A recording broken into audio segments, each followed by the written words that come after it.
The forest of Virix 9 stretched endlessly beneath twin violet moons, its towering trees glowing from within as if molten light flowed through their veins. Bioluminescent spores drifted lazily through the heavy air, painting the jungle in shades of red and blue.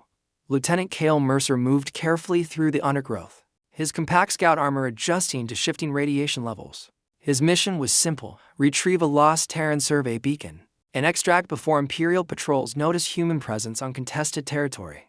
He wasn't here for heroics. He wasn't here to make allies. But as the wind shifted and a low, synchronized growl rippled through the trees, Kael realized the planet had other plans for him. The wolves emerged like living shadows. Massive, six-limbed predators with silver-black fur and luminous amber eyes stepped silently from the crimson mist. Within seconds, Kael was surrounded. Their movements were disciplined, strategic. This was not a mindless pack of animals. This was a society. At their center stepped the Alpha, larger than the rest, his golden mane scarred by countless battles. The Alpha's gaze locked onto Kael's visor, ancient intelligence burning behind predatory focus. Kael slowly raised his hands, resisting every instinct to draw his rifle. He had seen enough alien cultures to recognize hierarchy when he saw it. If he fired now, he wouldn't just die, he would start a war. Then Kael noticed something beyond the circle. A figure lay near a shattered crystal trunk, partially concealed by glowing vines. She was Virexi humanoid but unmistakably alien, her lavender skin etched with faintly glowing tribal markings. Her silver hair spilled across the forest floor like liquid starlight. She was injured, breathing shallowly and visibly pregnant. The wolves did not approach her. They did not guard her. They had left her behind. The Alpha glanced toward her briefly, but did nothing. In that moment, Kael understood. She had been cast out. Whatever crime she had committed, it had severed her from her own kind. When her eyes met his through the chaos, there was no hatred. In them only exhaustion and fear. Blaster fires shattered the tension. Imperial plasma bolts tore through the forest canopy, igniting branches in violent bursts of light. The wolves scattered with disciplined precision. Kael dove toward the fallen woman as another blast struck nearby. Through the smoke, he saw Imperial drones descending from the ridge. They weren't targeting him. They were targeting her. That realization settled heavily in his chest. He could retreat. He could leave. His mission did not include rescue operations. But as another plasma bolt scorched the ground inches from her body, Kael made his decision. He activated his shield generator, lifted her into his arms, and ran straight into the chaos. The forest became a war zone. Explosions rippled through crimson trees as drones scanned for heat signatures. Kael sprinted with calculated efficiency, weaving between burning trunks while shielding the alien woman against his chest. She stirred weakly. "My name is Lyra," she whispered in accented galactic common. "They hunt me." Kael didn't. "Slow. Then they'll have to hunt both of us," he replied. Her markings flickered faintly against his armor, and for a brief moment he felt something unusual and emotional pulse brushing against his mind. It wasn't fear. It was gratitude. And beneath it, a strength that had not yet broken. Kael reached an abandoned research outpost, half buried in alien moss. He sealed the blast doors and laid Lyra on a metal table inside. Her side was burned, and the glow of her markings flickered erratically as he applied med gel and stabilizers. She watched him closely. "Why help me?" she asked softly. "My own pack turned away." Kael removed his helmet, revealing a tired but steady human face. "Because where I come from," he said, "you don't leave someone to die just because it's inconvenient." Outside, the wolves regrouped in the clearing. They did not attack. They waited. The building trembled as Imperial scans intensified. Inside, Lyra's breathing grew rapid. Kael realized too late what was happening. Her time had come. Amid distant explosions and the hum of failing generators, Lyra gave birth to twin cubs. They were small, silver-furred, their tiny bodies warm against Kael's armored chest as he instinctively cradled them. The moment they touched him, Lyra's markings flared brilliantly. Outside, the wolves fell silent.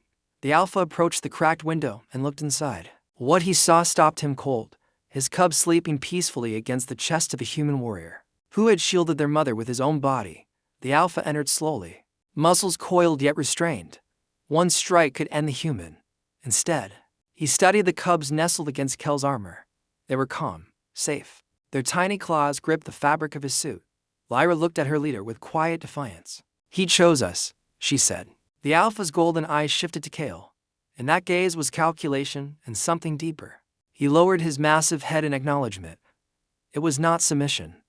It was acceptance. Kael exhaled slowly. In the span of minutes, He had crossed from outsider to something else entirely. Not prey. Not enemy. Something closer to kin. Once the immediate danger passed, the Alpha allowed Kael to remain within the perimeter of the pack's sacred clearing.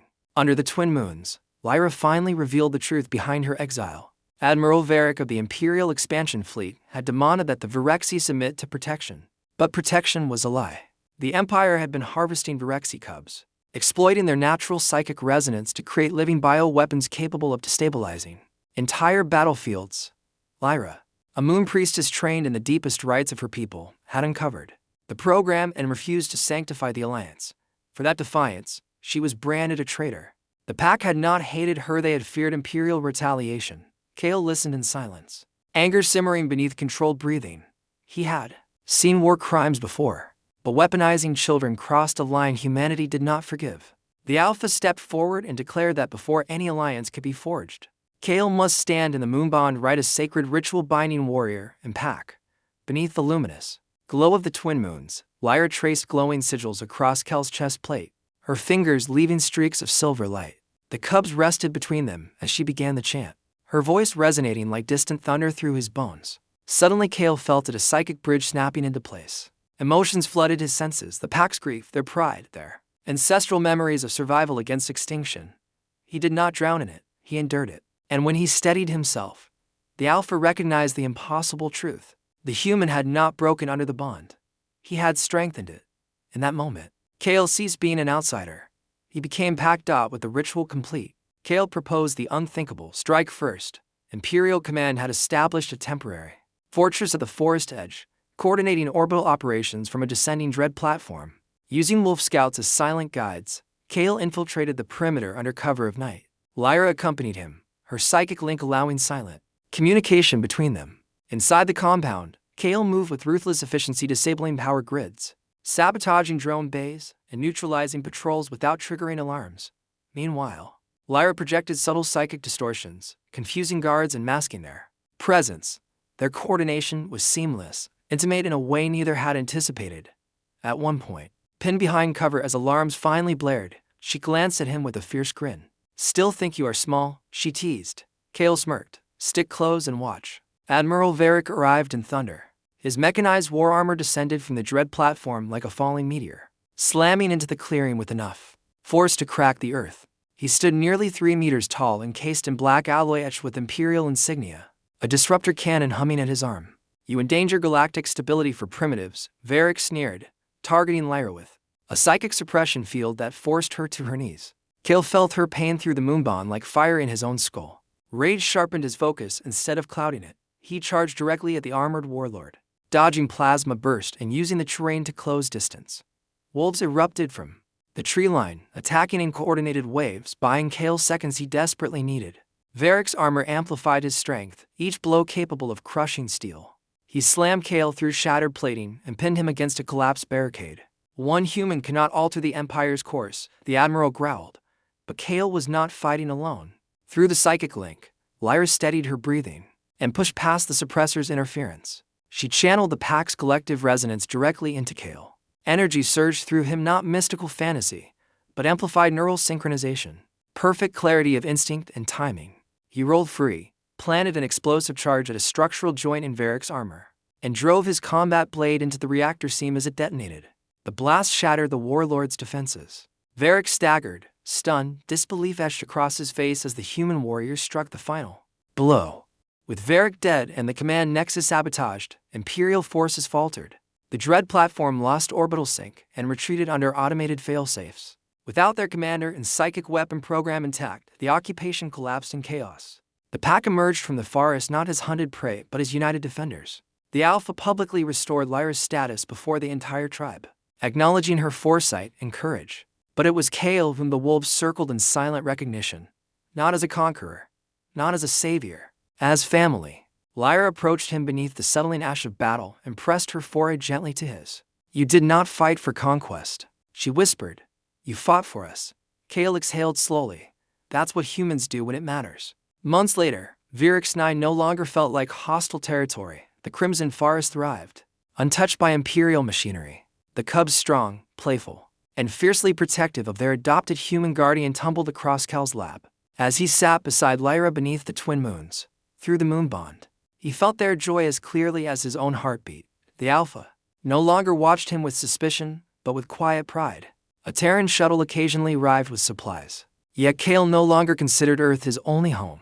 Lyra rested against him, her hand intertwined with his. "The stars will test us again," she said softly. Kael looked at the horizon glowing under alien light and smiled. "Then we'll face them together. In a galaxy divided by fear." Their bond stood as proof that courage and compassion could forge something stronger than Empire family.